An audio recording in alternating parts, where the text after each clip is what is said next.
사회에 처음 들어오면 많은 사람들이 비슷한 기준 하나를 자연스럽게 세웁니다. 월 300은 받아야 좀 안정적인 거 아닌가. 이 숫자는 묘하게 익숙합니다. 누가 정확하게 기준을 정해준 것도 아닌데 여기저기서 반복해서 들리다 보니 하나의 기본값처럼 자리 잡습니다. 그래서 취업을 준비할 때도 이직을 고민할 때도 결국 같은 질문으로 돌아옵니다. 나는 언제쯤 세후 300을 받을 수 있을까? 문제는 이 기준이 생각보다 단순하게 만들어진 숫자라는 점입니다. 많은 사람들이 처음에는 이렇게 계산합니다. 연봉 3,600이면 월 300이네. 숫자만 보면 틀린 말은 아닙니다.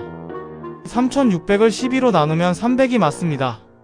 그래서 첫 연봉이 3,000 중반만 넘어도 이제 300 가까이 받겠네라는 기대가 생깁니다. 계약서를 받을 때까지는 꽤 괜찮아 보입니다. 하지만 현실은 통장에 찍히는 금액에서 시작됩니다. 월급날 실제로 들어온 금액을 확인하는 순간 분위기가 달라집니다. 국민연금, 건강보험, 고용보험, 장기요양보험, 그리고 소득세까지 빠지고 나면 남는 금액은 예상보다 훨씬 적습니다. 머릿속으로 계산했던 300과는 분명히 차이가 납니다. 이때 많은 사람들이 처음으로 체감합니다. 세후 300이라는 숫자는 단순히 연봉을 나눈다고 도달하는 구간이 아니라는 것을. 현실적인 기준으로 보면 세후 300을 안정적으로 찍기 위해서는 연봉이 대략 4,200만원에서 4,500만원 정도는 되어야 합니다. 개인의 공제 상황이나 회사의 급여 구조에 따라 조금씩 달라질 수 있지만 일반적인 직장인 기준에서는 이 정도 구간에 들어와야 매달 300이 통장에 찍히는 그림이 만들어집니다. 여기서 한 번 더 현실적인 벽을 느끼게 됩니다. 연봉은 꽤 올랐는데 왜 체감은 이 정도지? 이건 단순한 느낌이 아니라 구조적인 이유가 있습니다. 우리나라의 세금과 사회보험 구조는 소득이 올라갈수록 함께 증가하는 방식입니다. 즉 연봉이 오르면 실수령액도 올라가긴 하지만 그 증가폭은 생각보다 완만합니다. 그래서 연봉이 3,000 후반에서 4,000 중반으로 올라가는 구간에서는 분명히 숫자는 커졌는데 생활이 드라마틱하게 바뀌지 않는 경험을 하게 됩니다. 특히 이 구간은 많은 직장인들이 공통적으로 느끼는 구간입니다. 이 정도 받으면 좀 여유 있어야 하는 거 아닌가?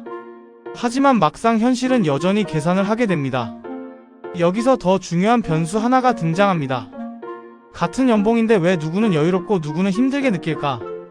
답은 급여 구조에 있습니다. 연봉이라는 숫자 하나로 모든 것이 결정되지 않습니다.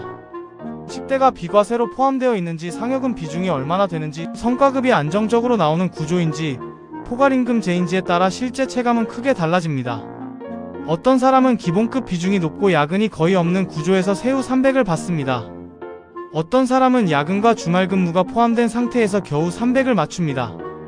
표면적인 숫자는 같지만 그 안의 내용은 완전히 다릅니다.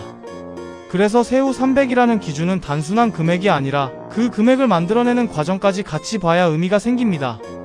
그리고 또 하나 많은 사람들이 놓치는 부분이 있습니다. 바로 지출 구조입니다.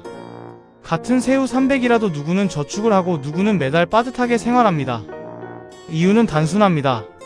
주거비용, 생활 패턴, 소비 습관에 따라 체감은 완전히 달라지기 때문입니다. 특히 월세나 대출이 있는 경우라면 300이라는 금액도 금방 고정비로 묶여버립니다. 그래서 300이면 충분하다는 말도 300으로는 부족하다는 말도 둘 다 맞는 말이 됩니다. 이 지점에서 세후 300이라는 숫자의 위치가 명확해집니다. 이건 여유로운 삶의 기준이라기보다는 기본적인 생활이 가능한 기준선에 가깝습니다. 혼자 살면서 생활을 유지하고 약간의 저축을 병행할 수 있는 수준. 하지만 큰 소비를 하거나 빠르게 자산을 쌓기에는 여전히 고민이 필요한 구간입니다. 그래서 많은 사람들이 이 숫자에 도달하고 나서도 생각했던 것만큼 여유롭지는 않다는 느낌을 받게 됩니다. 그렇다면 다시 처음 질문으로 돌아가 봅니다. 세후 300 받기 어려울까? 답은 이렇게 정리할 수 있습니다. 쉽게 도달할 수 있는 구간은 아니지만 충분히 현실적인 목표입니다. 다만 많은 사람들이 생각하는 것보다 한 단계 위에 있는 숫자입니다. 단순히 첫 직장에서 바로 도달하는 금액이 아니라 경력, 회사, 직무, 그리고 타이밍이 어느 정도 맞아야 들어갈 수 있는 구간입니다. 그리고 더 중요한 것은 이 숫자를 어떻게 바라보느냐입니다. 세후 300을 목표로 삼는 것은 나쁘지 않습니다.